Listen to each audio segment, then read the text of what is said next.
fellow geeks. Welcome to Geeking Out, the podcast about all geeky aspects of software delivery, DevOps, observability, reliability, and everything in between. I'm your host, Adriana Villela, coming to you from Toronto, Canada. And geeking out with me today is Denise Yu of HashiCorp. Welcome, Denise. Thanks so much, Adriana. Very excited to be here. I'm excited too. And where are you calling from? I'm also in Toronto. We're neighbors. Yes, score. Yeah, I always say on the podcast, I always get very excited when I have fellow Torontonians on. We need to get some good representation in Canada. Yes. We are only 10% of the Canadian. Actually, no. I think the GTA is 20% of the Canadian population. Oh, damn! That's yeah. I mean, we are. There's a lot of us, actually. There's like 8 million. There are a lot of us. Well, with that, I think this is a great segue to get into our lightning round questions. Let's do it. Buddy, okay. Let's see how lightning they are. They may or may not be. I roll with it. Okay, first question. Are you a lefty or a righty? I am right-handed. Okay. Do you prefer iPhone or Android? I have an iPhone. I don't really know how to use Android anymore, but every time I try to use my friend's Android phone, I end up calling her mom by accident. I just don't know how to use it. So I'm gonna go iPhone for the basic reason I know how to use an iPhone. It's funny because my mom had an Android for a hot minute, because even though my dad had an iPhone for work, that was his primary cell phone, he decides he's going to buy my mom a freaking Android. My mom, who is computer illiterate, who would any panic, if she hit the wrong thing on a phone and it took her to a different screen, it would be like, oh my God, my phone is broken. I'm like, and so she called me for tech support on her Android. And it's like, okay, if I'm there physically with your phone, I can probably figure it out. But you're calling me, I have an iPhone. I have no freaking clue what's going on here. Yeah. Well, it's not just her. I consider myself pretty tech literate, and I also struggle. It's a bit of a maze. I ended up buying her an iPhone eventually because I'm like, I can't deal with this. You have an iPad. Let's get you an iPhone, Mom. Yeah, exactly. Yeah. All right. Next question. Do you prefer Mac, Linux, or Windows? Ooh, I don't do that much development anymore because I'm a manager now. But for development, I think my brain is just most attuned to using Macs. I've developed in a Linux environment before, but just having to think about every piece of software that you want to download does get in the way, I think. That's true. So I'm gonna go with the the boring answer here and say Mac. I'm best at using Macs for development and otherwise these days. All right, down for it. Yeah, Linux is fun if you're fiddling around. I've interviewed people who are Linux. And I've had fun with Linux, but sometimes when all I need is for the damn thing to work, exactly. Yeah. So. Yeah. Okay, next question. What's your favorite programming language? Ooh, I trained as a Ruby developer, so I feel like Ruby still has a place near and dear to my heart. I think Ruby is the most fun language to do little toy projects and do prototyping in. It's still my brain's first programming language. So I think if I'm going to start a new project and I don't want to think too hard about what frameworks I'm going to use, or if I want to just get straight to the part where I start solving the problem and writing tests and everything and see something working, I'm still going to choose Ruby for that today. That's so cool. Yeah, I like Ruby. I haven't used that many programming languages. I'm not one of those polyglot people. So I've used JavaScript because I was a web developer for a lot of my career. Picked up Golang a couple years ago. Go is pretty fun. It's a good, nice, fast language, very opinionated, which is nice. I appreciate that about Go. Yeah. And I've done a couple of projects in Go. Everything in HashiCorp is in Go. So I think Go literacy is a great skill to have, especially if you work in the infrastructure ops space today and you're looking to build tools, because there probably is already a Go package for the thing that you're trying to do that you can just import.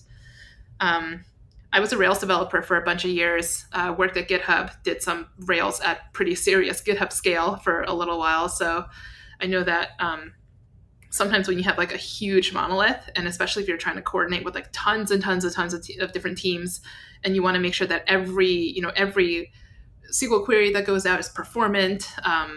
Sometimes like using you typically when people use like Ruby in production, they're using Rails in production underneath it.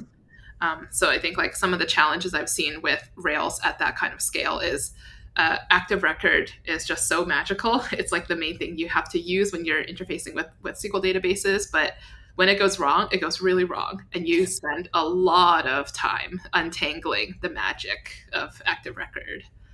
So that's my only kind of caveat. Like if I'm working on a real production system today, I think like there are definitely a number of scenarios where doing everything in Ruby, doing everything in Rails can slow you down at a certain point. But I think that probably is true for any programming language. Like given a code base large enough, there just is more coordination and more context switching that you're going to deal with, especially if it's, ideally it's not just you working on this monolith, it's you and like a couple dozen or a couple hundred other people.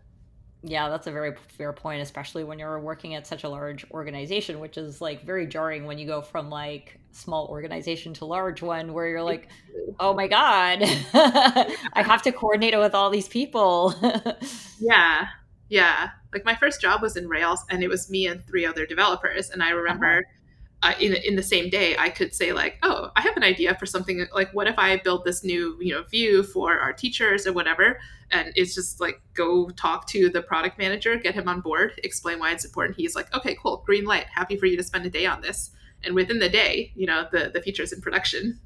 So that's kind of fun and nice. But yeah, bigger the company, the bigger the product, the bigger the code base. That's often not feasible. Yeah, yeah, I totally agree. Yeah, I worked at a bank for 11 years, and let me tell Mm. you. Yeah, and then banks and like they have all this extra compliance and regulatory stuff that you have to make sure you're on the correct side of the line on for everything. Exactly, exactly. Yeah, and I think like for me, like before I worked at the bank, I had worked at like kind of a medium-sized startup-y sort of company, and so Mhm. I went from like, of course, I have access to the prod database to Yeah. we have somebody who manages the UAT database and somebody who manages the prod database, and yeah, you can like mostly touch the dev database, but we also have someone who manages that too. Oh, wow. Yeah, Okay. So layers yeah. on layers on layers of. It was so many layers. And it was funny because I like purposely moved to a large organization because my thought was like, this is too disorganized for me. I need structure. And then I moved to this bank. I'm like, this is too Too much. structured for me. Yeah, can't win. Can't win. Yeah. Well, I think it's important too. Like one piece of advice that I always give people who are earlier career than me is like jump around a little bit. Like the only way to figure out what kind of job you're going to enjoy is to experience all different types. So I often encourage people like if you're early career and you're looking to job hop because you feel like you're not learning enough or you feel like you could make more money elsewhere, which like that is, by the way, always true. Yes. Always true that especially early career, you will get paid higher faster if you job hop. Just like career progression within companies is often just not set up to aggressively retain talent on pay. Um, but I always like try to encourage people. I'm like, well, if you're bored because you're not learning anything, optimize for change, right? Like whatever the next place you go, pick something that's radically different from what you're working on now. So if you're at a startup, then go to a more established company. Or if you're in, like the education space, go work in something, go work in I don't even know, like something that's like a software as a service or do something that's radically different. Yeah, that's such really great advice. Like it actually resonated so much with me because during my stint at this bank, I was there for 5 years, and then I'm like, I've Mm-hmm. had it with technology, and I quit my Mm-hmm. job to become a professional photographer. I did that for a year, and then realized, oh my god, why? But it gave me really good skills actually that worked out very well for later in my career and now also for DevRel. And then I ended Right. up working there another like 6 years or so. But yeah, I mean, it happened like part of the reason why I quit was I was like so unbelievably bored with my job. I'm like, Yeah. I not like I can sit here and do like not much and I'll get paid, but I hate my life right now. Yeah. Oh my God. That resonates with me so hard. I feel like a lot of a lot of women that I meet in the tech industry have this we have this affliction where we just can't coast. And I don't know what it is. I'm serious. I've met so many women who are like, you're in a cushy job. There is no threat of you being laid off or fired or anything right now. Your job is pretty easy. Maybe the people you work with are kind of annoying or hard to deal with. Maybe you feel like the work's not super impactful, but it's easy and you're getting a good paycheck. What is wrong with us that we can't just accept those two things? And I like, I've know. also been in that position and I was like, my brain is contracting. I am becoming worse at engineering. I'm losing my feeling of being plugged into the industry and to other people. And I need to go. I need to go off and I need to do something else. I need to feel like my brain is switched on. Yes. Yeah, that's the perfect way to describe it. And maybe it's I don't know about you, but like I've got ADHD and like my brain like it was too much for my brain. I'm like this is like so fucking boring. I can't take Yeah. it anymore. Yeah. And I also needed to like I have this need to feel like I need to be productive almost to a Yeah. fault. Like if I have days where I feel like I'm unproductive even though I've actually been productive. But Yeah. like that did not help. Yeah, no, I've quite literally like gone to therapy for this issue that like I just cannot sit and do nothing. I can't just relax and let a good thing be.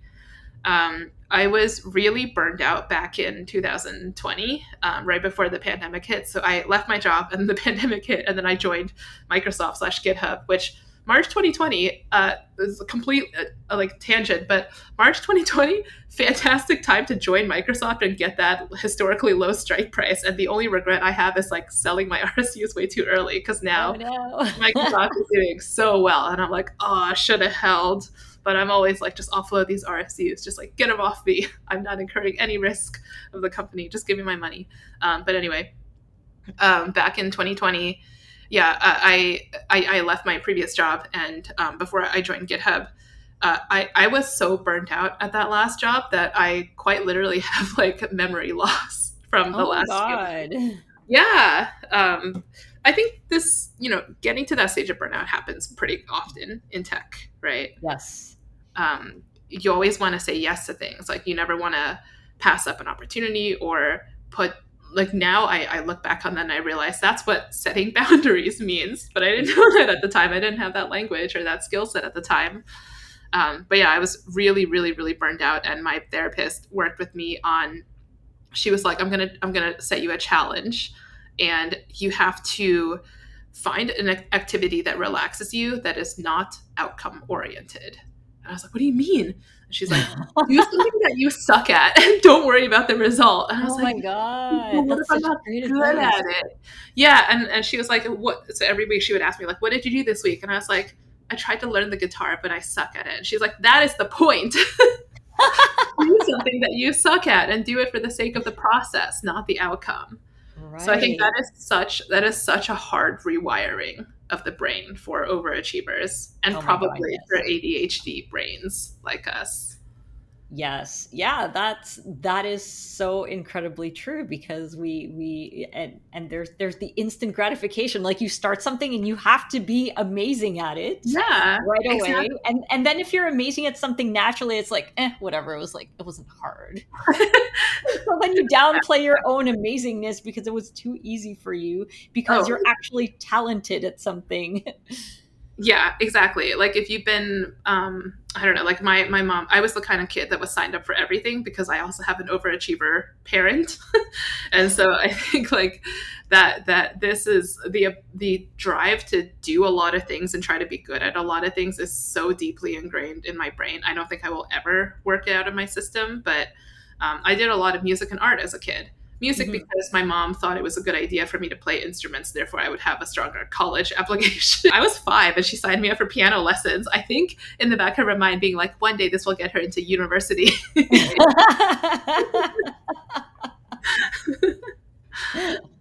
Oh, that's Yeah. hilarious. Now, do you still like piano? I still enjoy it. I don't practice every day by any stretch of the imagination. I play in a very, very casual like jam band with some friends once a month. Oh, We just that's cover. awesome. We don't have like it's not a real band, so we don't have like any social anything. But this actually was one of the things that I have been trying to internalize this advice of do something that has no output, right? Do something for the love of the process. And so I thought, okay, I want to push myself out of my comfort zone. I want to do something that's fun with my friends. So what if I set up this jam band and just like invite everybody over every, like once a month? We play whatever instruments we want. So one person, usually plays bass guitar, but the other day he brought in a saxophone. He was like, I have a saxophone in my house. I know a little bit. I'm going to learn the saxophone part too.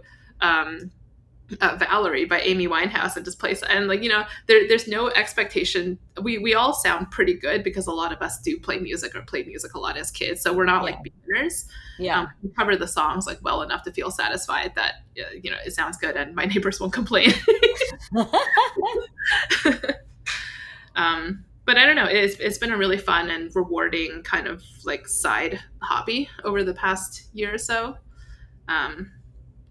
Trying to play music for the process and not, I mean, at this point, I'm not getting into a university, like that part of my life is done. It's not working up towards anything. I'm not going to become like a recording musician at this point.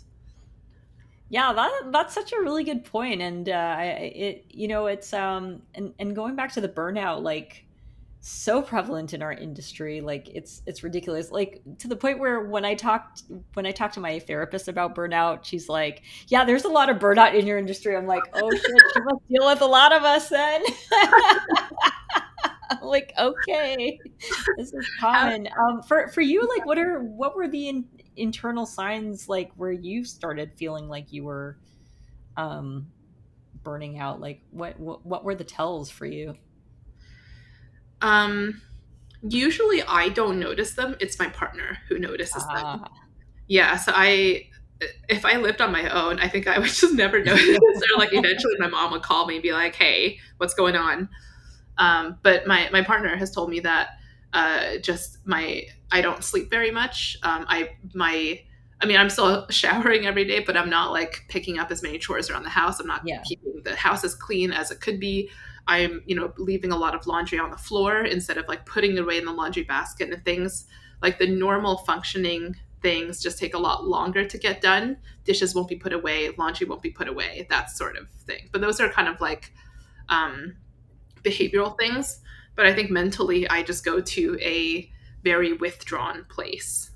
Like it becomes very hard to have a deep conversation with me. I'm like artificially happy. I'm like, cool. But I don't, it's hard for me to engage meaningfully with people and with activities that I used to enjoy.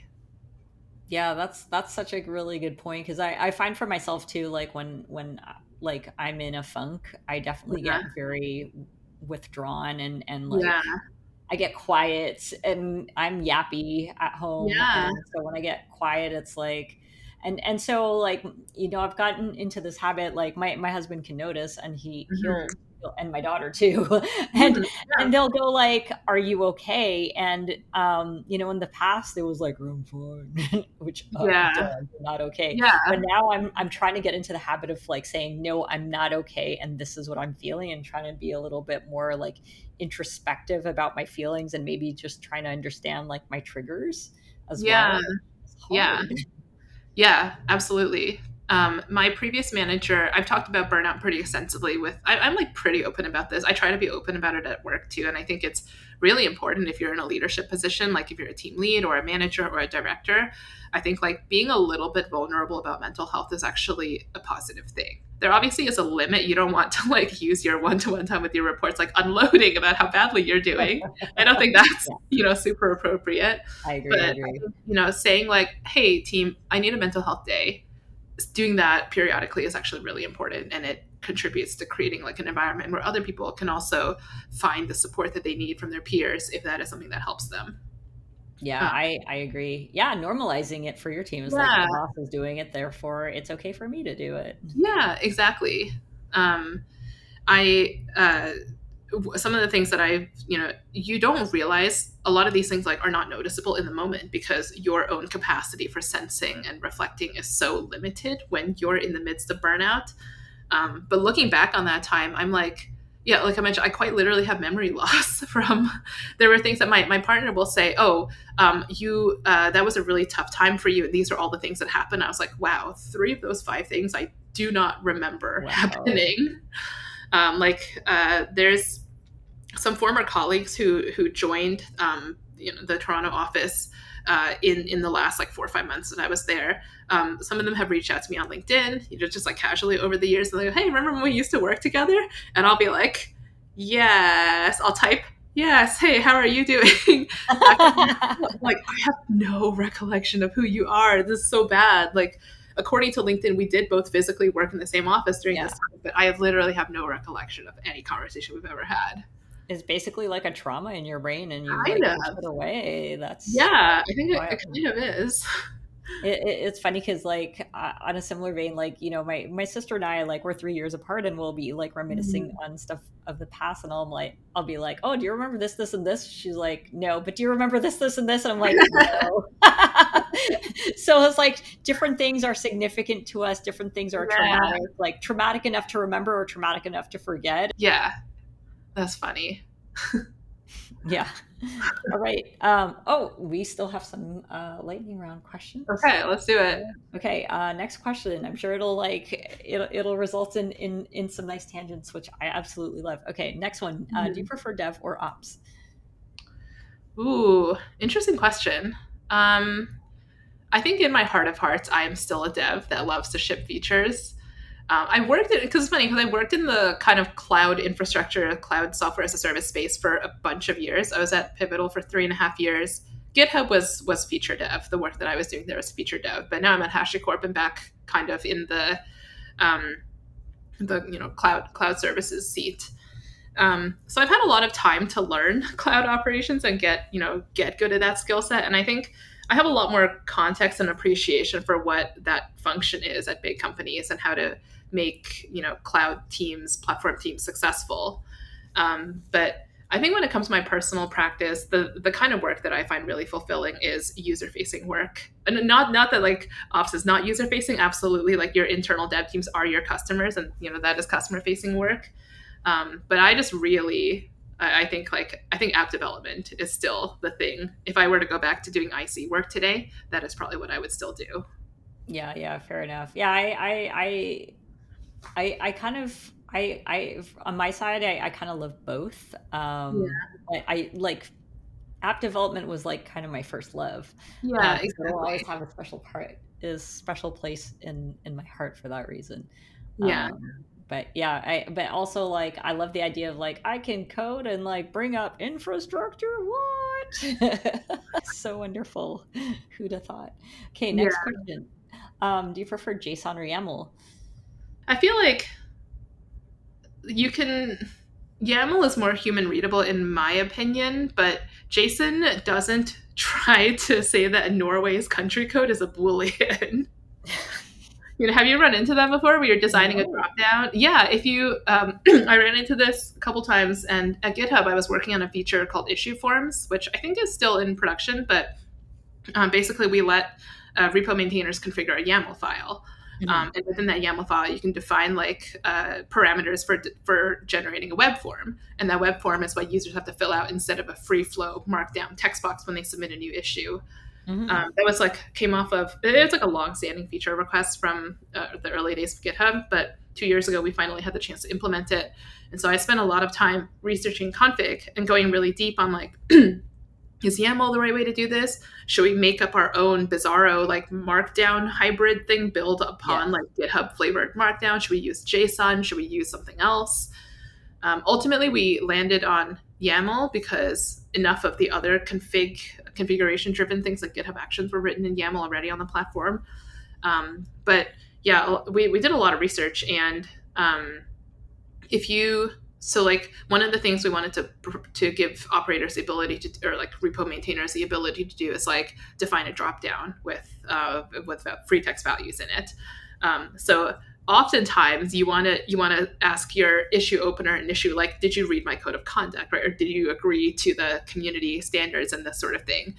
And you can do like a checkbox, but you could also do like a yes or no dropdown. So if you Mhm. put no, YAML casts no as a string, uppercase or lowercase or a mix.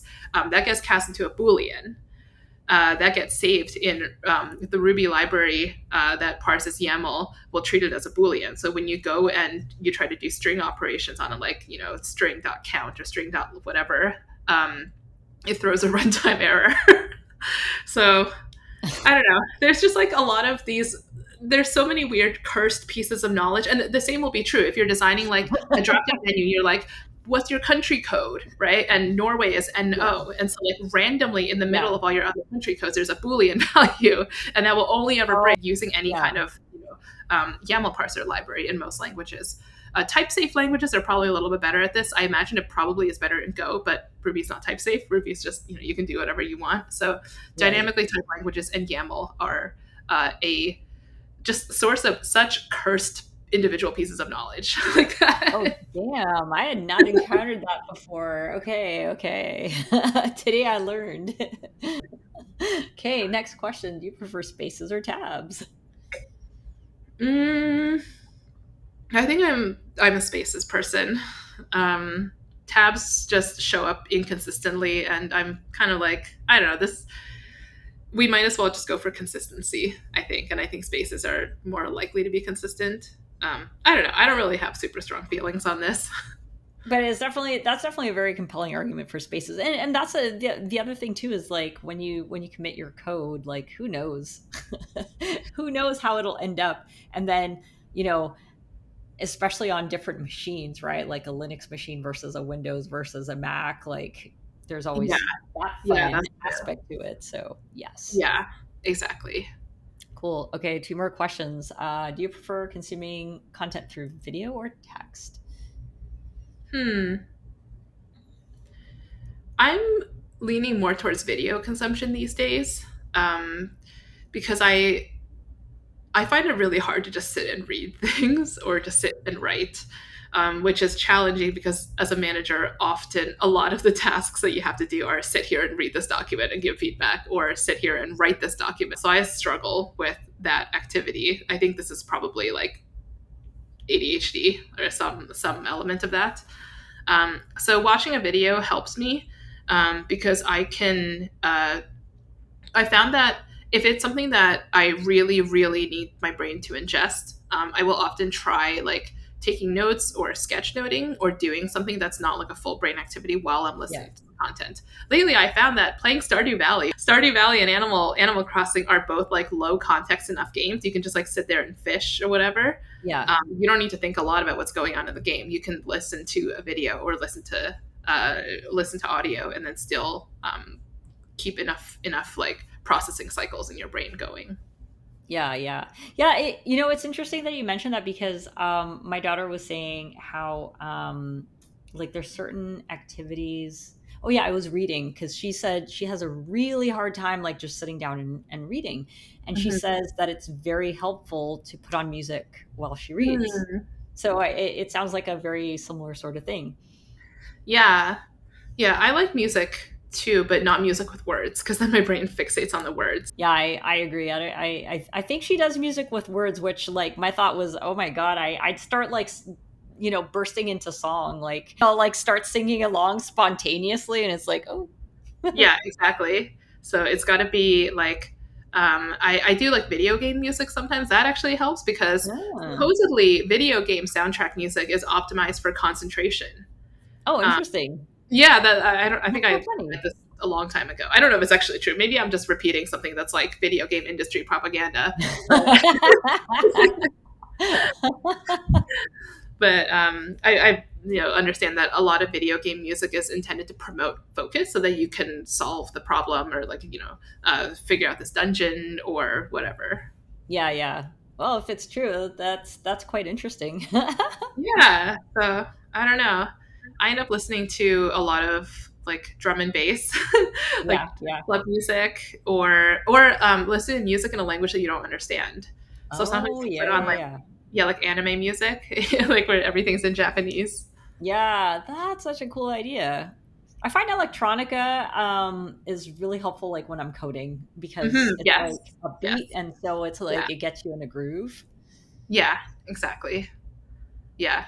I find like motivational music is very important. Like sometimes if I'm Yes. doing a house task, like cleaning the bathroom or folding laundry, I'm like, this is only going to take 5 minutes, but I can't like, I just can't think about dealing with this. So I need some motivational Kelly Clarkson to get me through this activity. Yeah, exactly. Like just something to lift your spirits because it makes such a huge difference. Like I'll be in a shitty mood and then like if I hear a good song, I'm like, all right. Okay, final question. What is your superpower? Hmm. I think my superpower is that I can organize people. I'm pretty sure. I always tell people like, I'm pretty sure I was a border collie in a past life, or some kind like one of those dogs that really wants all the humans to be in the same room together, like in my field of vision. I need to like herd you like a flock of sheep, Yeah. because I think like if I had to describe my personality in one sentence, it would be that like I like getting people together, um, putting together events. Even like at work, this translates a little bit to like I really want, I don't know, at my core I think I'm actually a very simple human. Like when it comes to work or how I interact with other people, fundamentally I just want two things, and that I want people to be happy and I want everyone to like each other. And those are two like incredibly basic and I think borderline crazy and naive kind of ideals, but I don't know, like I have done a lot of reflecting over the course of my career around like what does leadership look like, right? Yeah. Like read all the manuals, read all the books, done, gone to the conferences, and there's like all sorts of tools that you can have in your toolbox, and there's all these like styles of management that you can adhere to or not. But I kind of realized like at the end of the day, my programming is that I am a people pleaser. Yeah. Maybe a lot of that is socialization because women are socialized to want to make people happy. Yeah. Um, Yeah. but in terms of like the energy that I tried to bring to work and to my personal life, I have this like idealistic belief that people have the capacity to everyone has the capacity to like each other and want to get along. I think people fundamentally want to get along. Yeah. Yeah. It's so true. And people want to belong. That's Exactly. Everyone yeah. wants belonging, right? And of course, like everyone has a different relationship to work and professionalism. Some people just want to turn up for 8 hours, do their Yeah. work, and go home. And that's fine. But honestly, like the majority of people that I've met over my career have, I think, like people perform better when they have a sense of belonging and inclusion. Yeah. And the only way that you can really build that in a sustainable way is like get the relationship foundation sorted out, right? Like facilitate, create environments where people can get to know each other as human beings, where people can build trust. So that's why I'm kind of like, border collie, like trying to Yeah. just get people into the same room. Like I hate, one of my pet peeves is like seeing people talk past each other in Slack drives me crazy. It drives me nuts. And I'm like, these two people are going back and forth. They're talking past each other for like days on end now. Yeah. They need to just get into the same room and just talk things out. Yeah, it's so true. And it sounds to me too like it's almost like your this aspect of your personality is like pretty much primed you to be a manager. I think so. I didn't at first. I thought people pleasing was a weakness when I first became a manager, um, and people would, I got a lot of. I feel like anytime you switch roles, you get a lot of unsolicited advice. Right? People reach out to Oh you yeah. like, "Congratulations, let me know how I can help." Sometimes like they do want to help, and that's great. But sometimes they just want to tell you like, "Here's how I lead. Here's how I manage. This is the best way that I found to like get your team to deliver." And that's fine. Like there's different styles of leadership and management that might work for some people. But I think early on in my career, I made the mistake of just taking on board every piece of advice. Yeah, yeah. Someone told me like put up really firm boundaries with your reports early on. I was like, okay. So I like messed up a bunch in early one-to-ones by telling people, here are the things that I can help you with. Here are the things I probably can't help you with. And I thought, like, is this healthy boundary setting? Like, no, this actually is kind of telling people like, fuck you if you say these things to me early on. That's Yeah. how that lands until you get really, really, really good at doing that kind of messaging, which I was not early on. Um, but yeah, like one of the a lot of the advice I got was like, protect your own sanity, like figure out what you have control over, figure out what you don't have control over. You can control your own reactions to things, can't control your feelings, can't control other people's feelings. So don't ever try to make everyone happy all the time. And I think like there's still a lot of truth in that. There's still a lot of good advice around taking care of yourself that's contained within that. But the more that I've sort of like allowed myself to be myself at work, I've allowed myself to get sillier and have more Yeah. fun with the things that we have to do.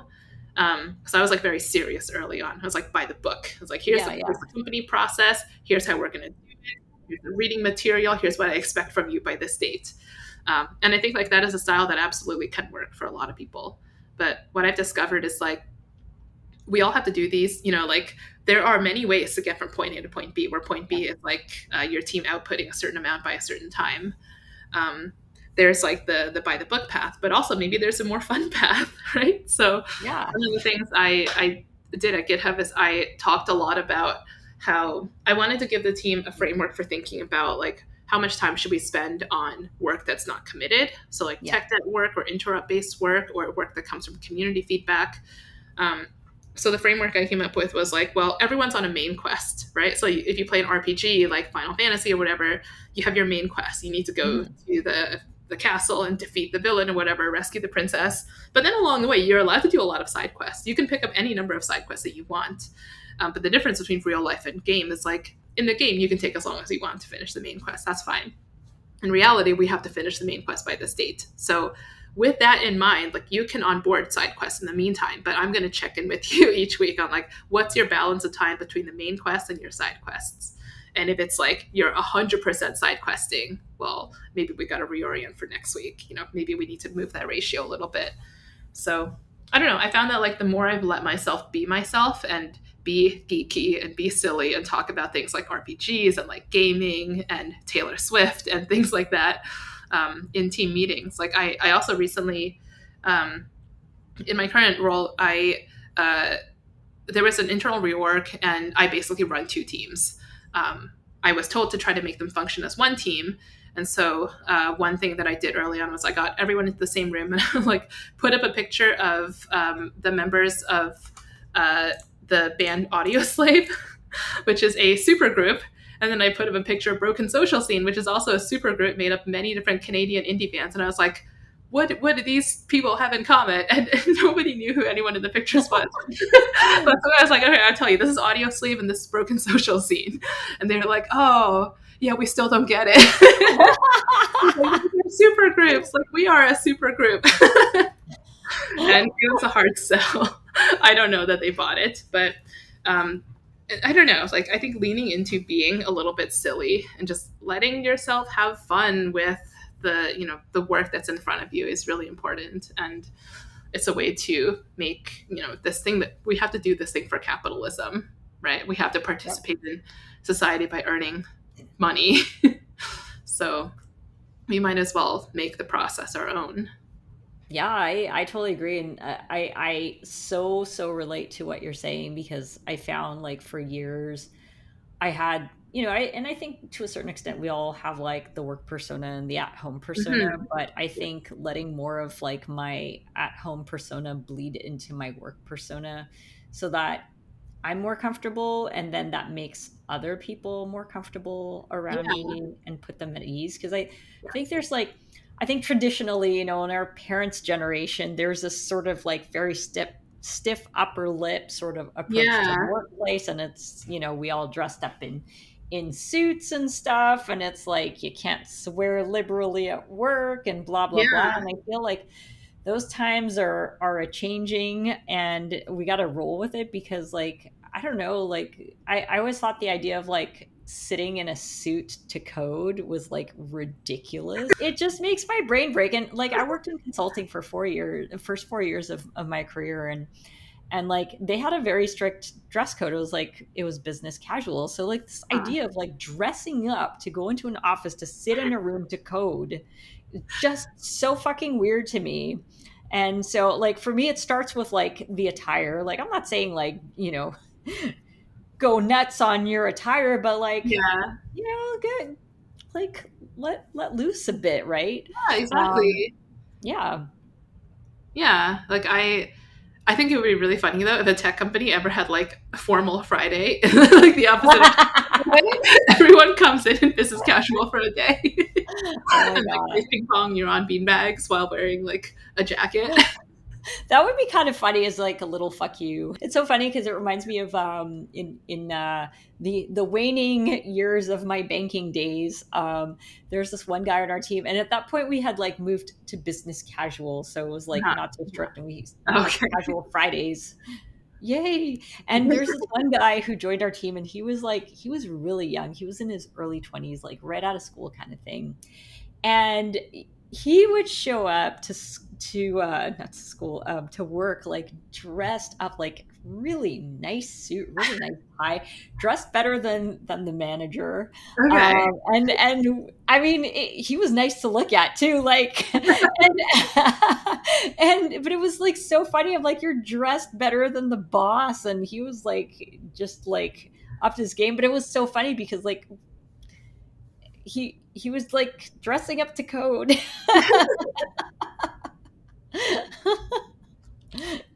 Well, maybe he was dressing for the job that he wanted, not the job he Yeah, had. I think so. I think so. Yeah, he was yeah, he pretty much adhered to that dress code the entire time that I was Oh on wow, that team. It was that's impressive. yeah, yeah, very impressive. For me, I've gotten like more and more casual as like a rebellion to my earlier years. Like I remember in my bank job, like we didn't have casual Fridays at the time that I was pregnant with my daughter, and like my feet swelled in the summer from being Mm, pregnant, from it being hot, and I'm like, I don't give a fuck what anybody says. I'm gonna wear flip flops to the office because like I couldn't. It was just like it was horrible. It like yeah.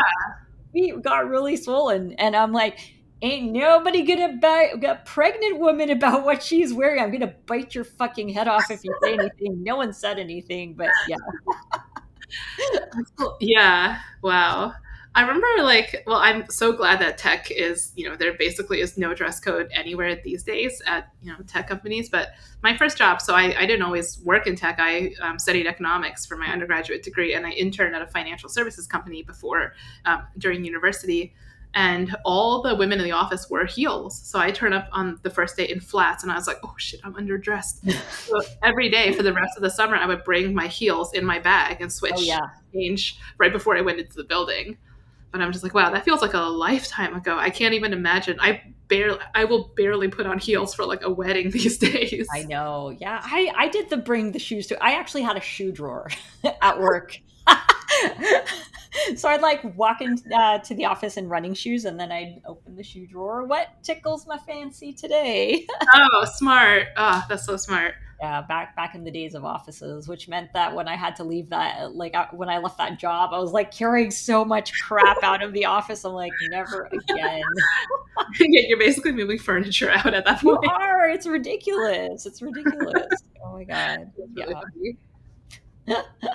I know we've got just a little bit of time left, but I did want to dip into a little bit like how did you get into going from like software engineer into management? Is it something that like was that a career goal? Is it one of because some people I talk to it's like yes, that's what I want to do. Other people it's like oh, I just sort of fell into it and decided I actually liked it. How what was your journey into management? I think I've been interested in management for a long time.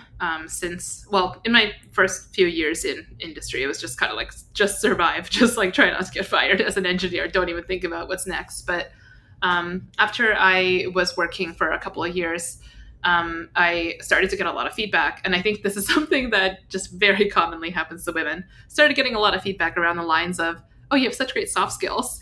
Like, you're doing such a great job of like mentoring your peers, reaching out to people. Like, have you considered becoming a manager? And I just like kept getting that message over and over again. So I interviewed for a couple times when I was working at Pivotal, but the interviews never worked out. And so I shelved the idea for a little while, joined GitHub.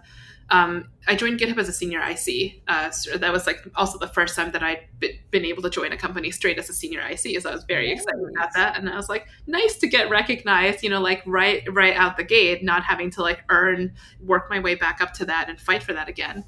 And then literally 3 months into that job, my manager Yeah, my manager left. I joined at a time of like extreme internal turbulence, and there was just a lot of reorging. So my manager got reorged to another team, and I was offered. I was like, "Oh, do you want to be the manager?" And I was like, "Oh, well, this is happening a lot earlier than I thought it would." But I kind of thought I did some thinking at that point around like I just got here. I don't quite have org credibility as a senior IC, and I have a bit of insecurity around my ability to contribute at a senior level. So I think I'm going to stay a senior IC for a little while longer, learn the org, build some relationships, figure out who are like who's who within Yeah. within this place. And looking back, that was probably one of the best decisions that I made because a year later, the opportunity to become a manager came up again. I happened to then report to probably my favorite like manager of managers that I will ever. No offense, to my current boss, but like one of probably my favorite manager of managers that I will ever work with in my entire career. Um, Neha Batra. Happy to name drop her because she's awesome. She's still at Microsoft. Oh, that's But awesome. Neha was the director of a newly formed group called Communities at GitHub, and it was a really really fun place to be because we did all the open source stuff around getting people in open source communities engaged with each other, engaging productively on the platform. So we worked on things like GitHub discussions, issue forums, like I mentioned, where I learned a lot about YAML. um, That's sort of like the new user onboarding experience, community and safety and trust at scale on GitHub. So a lot of really interesting problems, a lot of really fun problems to work on. Um, but the year that I spent as a manager at GitHub, I learned so much because of where I was in the org chart, because I already had a lot of credibility banked from shipping a bunch of good pieces of work as a senior IC. So yeah, I guess like my very long-winded answer to your question is I've always been interested in the manager path, but I was unsure about when would be the right time to sort of pull the trigger. Because I do think that, again, because women are socialized to caretake, right? And to like want to look out for each other and help each other. I do think that women disproportionately get the feedback that they should be in management because we have good soft skills. But I Yeah. think jumping off the IC track too early before you've developed that credibility can really be an impediment long term. Because if you are when you become a manager, first of all, you have no time to code anymore. You do like Yeah. whatever amount of technical knowledge you have, that is locked. Like that's Yeah. frozen. Like whatever you have in the bank, that's all you're working on for the for. You can like increase your knowledge a little bit here and there, but realistically, like the whole job is interruption based and it's relationship building. So true. So true. Yeah, so I really like recommend staying on the senior IC trajectory for at least a couple of years, like total career wise. Like I've seen people become a manager after 1 year in industry, and I'm like, whoa, that's.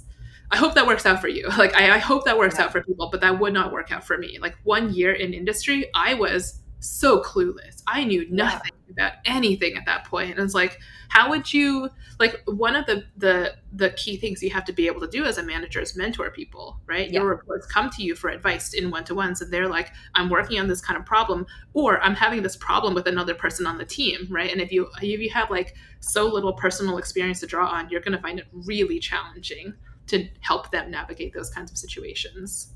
Yeah, it's so true. And also having like, a base amount of like technical expertise in general as Exactly. well to be able to Exactly. like provide, not just sit there and be like, okay, you do you, like to Yeah. have like enough of an opinion to like, okay, yeah, I like the direction this is going, or let's revisit. Yeah, yeah. And I think like something I'm still trying to get a better balance on is like how much do I facilitate and how much do I put my own opinion out there. Yes. Because as a leader, you have a lot of built-in power just because you have the title manager, right? And people So think that true. that's your decision. Like when it comes to decision making, you get more votes than everybody else. But I don't think that should be true. I think that should actually be more untrue than it is true. Like I think if we were weighting the inputs of everyone on the team, it should be like one weight for everybody, half a weight for the manager Yeah. when it comes to like Yeah. technical decision making.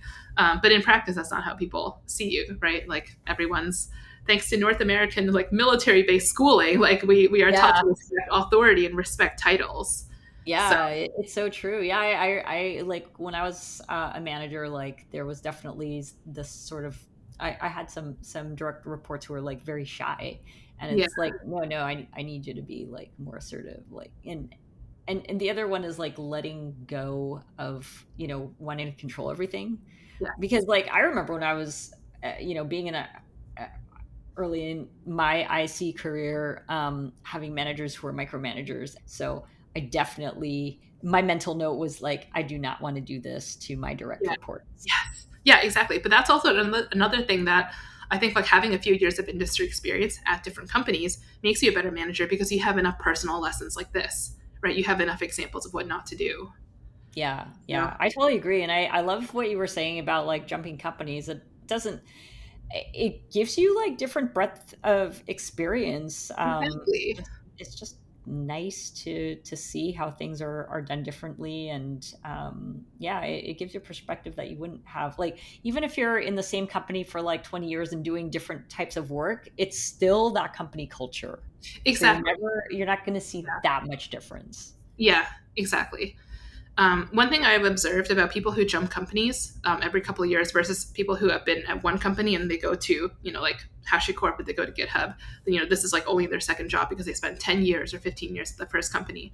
The people who job hop more are generally more adaptable and they are more successful quickly. They rise through the ranks more successfully because once you've learned the organizational politics of like two or three different places, you're kind of like, okay, this is all the only thing that's true is change, right? People are just going to change their minds all the time, and I'm Yeah, just going to roll with the punches. And the more that you just accept that, um, the less you're going to be taken off guard when things like project priorities shift, roadmaps shift, business priorities shift, whatever. You're just kind of like, yeah, this is just another day. This is just another exactly. normal week. It's fine. I'm going to focus on what I can still have impact on, and I'm going to adjust my mental model over like what is the highest impact thing I can do in a given week given this new information. So I think you're a lot quicker to adapt. But for the people who have only been in one environment for most of their careers and then they come to a new place, I think my observation is that there is a bit more ramp up time. It takes people longer to correct their mental models because they've been given this one type of feedback for a very long time and they believe that that is the correct way to get feedback or reach out to people or collaborate or whatever it is. And so, like, every new piece of information in their second environment is like, oh, this is like world changing for me. Like, what else? Like, and it sets off a whole bunch of like negative internal monologue, I think, about like, what else is different here? Like, what can I not trust anymore? What else am I wrong about?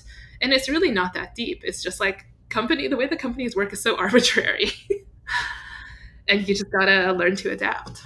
Yeah, totally. Yeah, and you start seeing patterns after a while. You work at enough Exactly. places, and yeah, and then as you Yeah. said, like the one constant is change. Like, I remember, I think my first like company reorg, and I was like, oh my god. And then after your third or fourth, you're like, Yeah, exactly.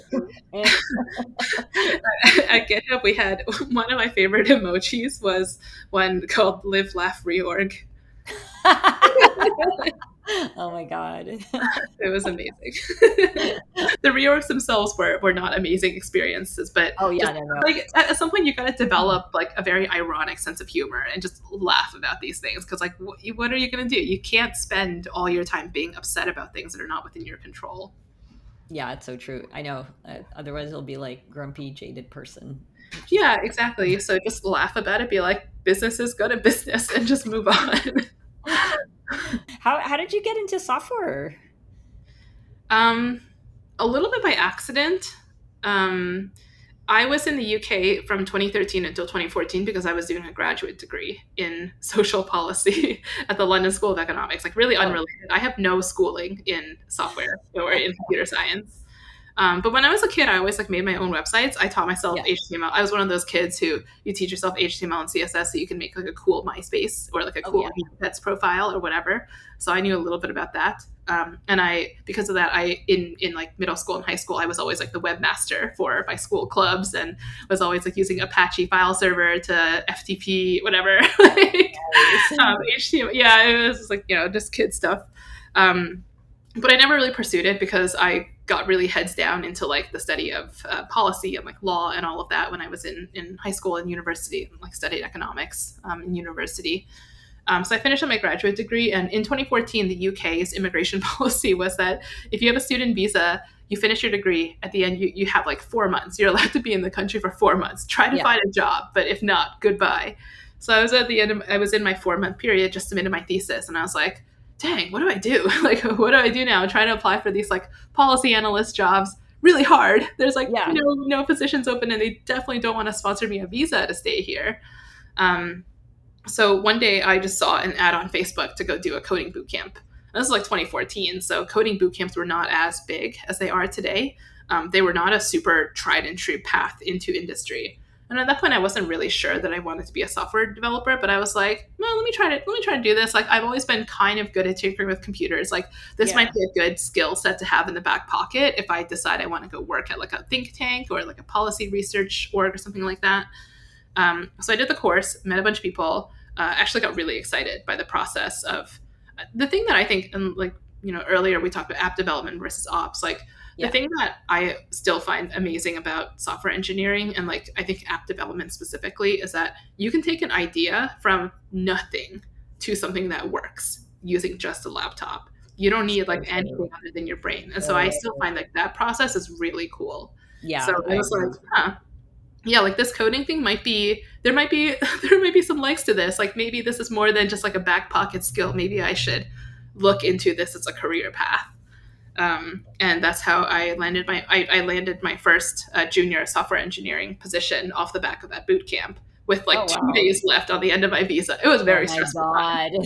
Just in time. I was like, oh god, just about made it. Oh, I damn. That's still, yeah, amazing.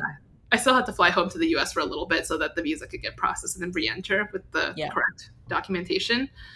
But yeah, like looking back on it, I think I would have been happy to be a policy analyst, but those jobs, like the upward mobility in those roles, is just not the same as in technology. I Yeah, think so the true. impact that we can have is far greater, for better or for worse, right? Like, we Yeah, can do a lot of good, absolutely. yeah, but we can also do a Absolutely. lot of harm with the Yeah. skills that we have. Um, but yeah, I feel like I'm pretty happy with my choice. Looking back 10 years later, I feel like my brain gets stimulated every single day. I get to work with some really cool people, interact with a lot of cool people in the community. Um, and yeah, like I definitely have this like sense of, I don't know, like we're all doing something pretty cool together, which I Yeah. don't think is true for a lot of industries. Like, I talk to my friends who work in um, I don't know. I feel bad for journalists actually. Like, I have some friends who work in journalism, and there's like not really the same sense of optimism that I see in tech. So I think we're very lucky to be where we are, and we're very lucky that now is a time that people are willing to put money into technology. People want to invest in this for some reason. I don't know why somebody needs like a 20th web app in Rails, but people seem willing to pay for that. So Fair enough. Fair enough. It's true. Yeah, we love our technology, that's for sure. exactly. One day we will realize, like, oh, all those apps that we wrote are just like sitting around. Do we really need that much? Like, does every company need a bespoke web application? But that's something to worry about later. Yeah, I feel like the archaeologists of the future are going to look down on this time and go like, "What the fuck were they thinking?" Yeah. To be a fly on the wall. Yeah, exactly. All right, we're coming up on time, but before we go, do you have any like hot takes or words of wisdom for our audience? Hot takes. Oh wow, I should have thought about this more. Or it could be a word of wisdom. Hmm. Since I've been thinking about it lately, I know, like, I don't know. I feel like during general economic uncertainty, people get worried about layoffs and people get worried about attrition and that sort of thing. So one thing I openly tell, like, probably this is a bit irresponsible coming from someone who's a manager at a company, but I honestly tell people, like, the best, you got to advocate for your own career. Like, I have a book on my shelf over there that's literally called Work Won't Love You Back. And the truth is that companies have to optimize for shareholder value. They don't optimize for the well-being of you or your family. So, in times of economic uncertainty, one of the best things you can do for yourself, even if you're happy at work right now, even if you feel stable, even if you feel like things are not going anywhere, the advice I always tell people is take an interview once every 6 months. Take a call from a recruiter. It doesn't have to go very far. You can end it after the introductory call. It doesn't matter, but get a sense of what's out there and always like know your worth. um, I think that's especially true for uh, women and people of color, who Yes. we are historically underpaid. And also, if you are a man and you're listening to this, share your salary with your women and minority coworkers. You are allowed to do it. It is legally protected for you to do that. And the more information we have, the better we can look out for each other. Awesome. Yeah, those are really great words of advice. Well, thank you so much, Denise, for geeking out with me Yeah, today. thank you so much. This was a lot of fun. Yeah, this was awesome. I'm glad we had a chance to do this. And y'all don't forget to subscribe and be sure to check the show notes for additional resources and to connect with us and our guests on social media. Until next time. Peace out and geek out. Geeking Out is hosted and produced by me, Adriana Villela. I also compose and perform the theme music on my trusty clarinet.